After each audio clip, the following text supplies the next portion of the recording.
సరే, ఈ విషయం గురించి కొంచెం వివరంగా మాట్లాడుకుందాం. చూడండి, మనలో చాలా మంది ఆన్లైన్ యాప్స్లో ఇన్వెస్ట్ చేస్తుంటాం. కరెక్టే కదా? పైగా రిటర్న్స్ కూడా భలే కనిపిస్తుంటాయి. అంతా సాఫీగా సాగిపోతున్నట్టే అనిపిస్తుంది. కానీ అసలు కథ ఇక్కడే మొదలవుతుంది.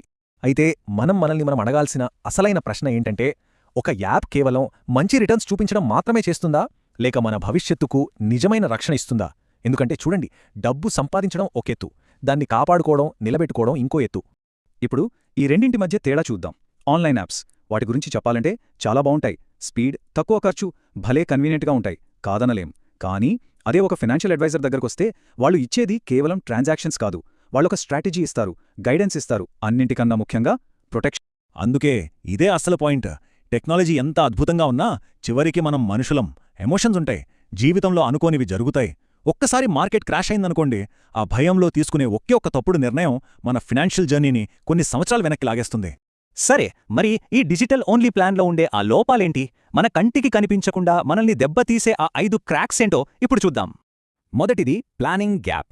మీరు ఏ యాప్ అయినా చూడండి, మీకు ఎంత రిటర్న్ కావాలి అని అడుగుతుంది, కానీ అసలు ఈ డబ్బు మీకు ఎందుకు కావాలి అని అడగదు. మీ పిల్లల చదువు కోసమా, మీ రిటైర్మెంట్ కోసమా? అదే ఒక అడ్వైజర్ అయితే ముందు మీ జీవిత లక్ష్యాల గురించి అడుగుతారు, ఆ తర్వాతే ప్లానింగ్ మొదలవుతుంది. ఇక రెండో పెద్ద ప్రాబ్లం రాంగ్ అసెట్ అలొకేషన్. చాలా ఆన్లైన్ ప్లాట్ఫామ్లు ముఖ్యంగా యంగ్ ఇన్వెస్టర్స్ని టార్గెట్ చేసి 100% ఈక్విటీలో పెట్టేయండి అని చాలా ఈజీగా చెప్పేస్తాయి. బెస్ట్ పర్ఫార్మింగ్ ఫండ్ అని చూపిస్తాయి. కానీ ఆ 100% వెనకున్న రిస్క్ ఎంత పెద్దదో ఎవరు చెప్తారు? ఈ స్లైడ్ చూస్తే ఆ తేడా మీకు క్లియర్గా అర్థమవుతుంది. యాప్ ఏం చేస్తుంది? టాప్ రిటర్న్స్ ఇచ్చే ఫండ్ ఇదిగో అని చూపిస్తుంది, అంతే. కానీ ఒక అడ్వైజర్ ఏం చేస్తారు? వాళ్ళు మీ పోర్ట్ఫోలియోని బ్యాలెన్స్ చేస్తారు. కొంచెం ఈక్విటీ, కొంచెం డెట్, రిస్క్ తగ్గించడానికి కొంచెం గోల్డ్, అనుకోని ఖర్చుల కోసం ఎమర్జెన్సీ ఫండ్, అన్నింటికి మించి సరైన ఇన్సూరెన్స్, ఇలా కంప్లీట్ ప్రొటెక్షన్ ఇస్తారు. మూడోది, ఇది చాలా చాలా ముఖ్యం, ఎమోషనల్ గ్యాప్. ఒక విషయం గుర్తుపెట్టుకోండి, మార్కెట్లు మన డబ్బును నాశనం చెయ్యవు, మన ఎమోషన్సే చేస్తాయి. మన భయం, మన అత్యాశ. మార్కెట్ దారుణంగా పడిపోయినప్పుడు ఏం పర్లేదు నేనున్నాను అని భరోసా ఇచ్చేదెవరు? ఆ టైంలో ఏం జరుగుతుందో చూడండి. యాప్ సైలెంట్గా ఉంటుంది, ఏ గైడెన్స్ ఉండదు. ఇన్వెస్టర్ ఏమో భయంతో నష్టానికి అమ్మేస్తాడు. అదే ఒక మంచి అడ్వైజర్ అయితే వెంటనే మీకు కాల్ చేస్తారు, కంగారు పడకండి, ఇది టెంపరరీ, మన లాంగ్ టర్మ్ గోల్స్ గుర్తుందా అని చెప్పి ఆ పానిక్ సెల్లింగ్ చేయకుండా ఆపుతారు. ఈ ఒక్క కాల్ మీ సంపదను కాపాడుతుంది. నాలుగో సమస్య రీబ్యాలెన్సింగ్ గ్యాప్. ఇది కొంచెం టెక్నికల్ అనిపించొచ్చు, కానీ చాలా సింపుల్. మార్కెట్ బాగా పెరిగినప్పుడు మీ పోర్ట్ఫోలియోలో ఈక్విటీ పర్సెంటేజ్ పెరిగిపోతుంది. అంటే మీకు తెలియకుండానే మీ రిస్క్ కూడా పెరిగిపోతుందన్నమాట. యాప్స్ దీన్ని పట్టించుకోవు, కానీ అడ్వైజర్ కరెక్ట్గా దాన్ని మళ్లీ బ్యాలెన్స్ చేసి రిస్క్ను కంట్రోల్లో పెడతారు. చివరిగా ఐదోది అకౌంటబిలిటీ, జవాబుదారీతనం. ఇన్వెస్ట్మెంట్లో ఏదైనా తేడా వస్తే యాప్ ఏం చెప్తుంది? మార్కెట్ రిస్క్ అని ఒక మాటతో తేల్చేస్తుంది. కానీ ఒక అడ్వైజర్ అలా కాదు, వాళ్ళు మీతో పాటు ఆ బాధ్యతను తీసుకుంటారు. ఎందుకంటే అది కేవలం ఒక ట్రాన్సాక్షన్ కాదు, ఒక రిలేషన్షిప్. ఇప్పుడు వరకు మాట్లాడింది ఒకెత్తు, ఇప్పుడు మాట్లాడబోయేది చాలా ముఖ్యమైనది. జీవితంలో కొన్ని సంక్లిష్టమైన పరిస్థితులొస్తాయి. ఆ టైంలో ఒక యాప్ అస్సలు పనిచేయదు.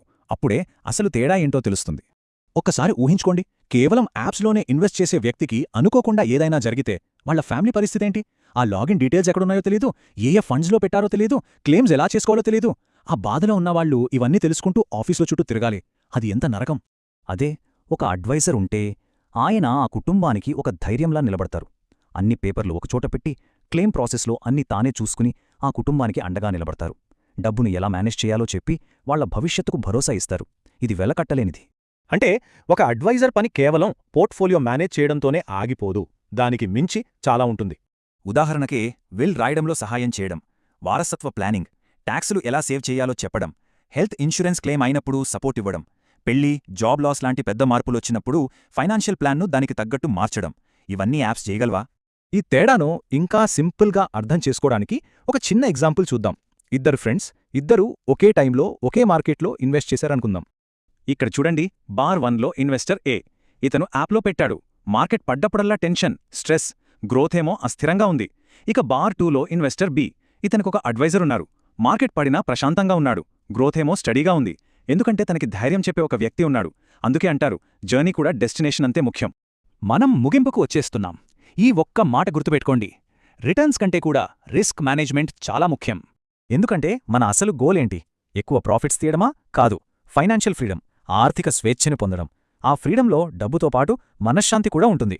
సో ఫైనల్గా చెప్పేదేంటంటే, ఆన్లైన్ యాప్స్ మీ డబ్బుని ఇన్వెస్ట్ చేస్తాయి అంతే, కానీ ఫైనాన్షియల్ అడ్వైజర్లు మీ గోల్స్ని ప్రొటెక్ట్ చేస్తారు, మీ ఫ్యామిలీని ప్రొటెక్ట్ చేస్తారు, అన్నింటికన్నా ముఖ్యంగా మీ మనశ్శాంతిని ప్రొటెక్ట్ చేస్తారు. చివరగా ఒక్క ప్రశ్న. మీ డబ్బు అయితే ఇన్వెస్ట్ చేయబడింది, కరెక్టే. కానీ మీ మీద, మీ భవిష్యత్తు మీద మనస్ఫూర్తిగా ఇన్వెస్ట్ చేసిన వ్యక్తి ఎవరు? ఒక్కసారి ఆలోచించండి.